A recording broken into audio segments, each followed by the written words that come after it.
माई के बोला के ले आओ तब पैसा दे।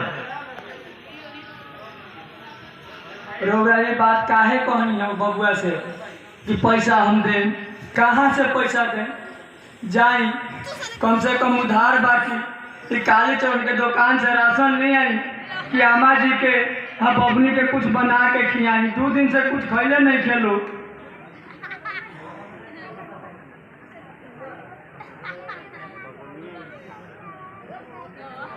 तू काहे रो तर माई? ना बबुआ हम नहीं रोब।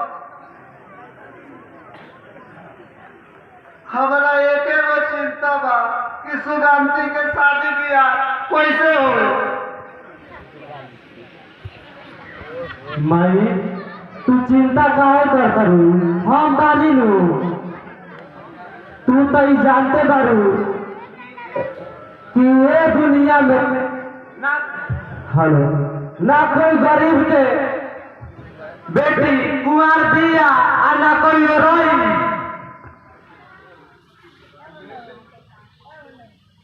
ए अम्मा जी चुप रही मत रोई।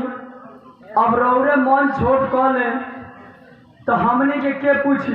हमने के कौना ओरिया लागे सा अम्मा जी?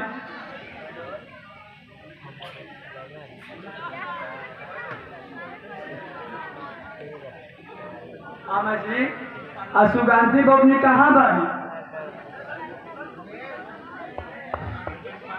बहू का हुए आंगना में बैठ के रोतिया।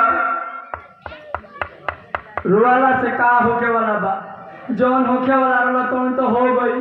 सारा दुनिया देख लेलस। जे भलाई करी ओकर इहे नतीजा होई। हे गायत्री तू जा माई के। ठीक बा हम जातनी। दोनों जाने के समझा बुझा के रखब और औरो जातनी खेत में तो ठीक से जाए। कोनो बात के चिंता मत कर। अब हमने के आगे पीछे रौरे नु बानी, दोसर कोई के बा? हाँ तू सुबह सीधा दिया।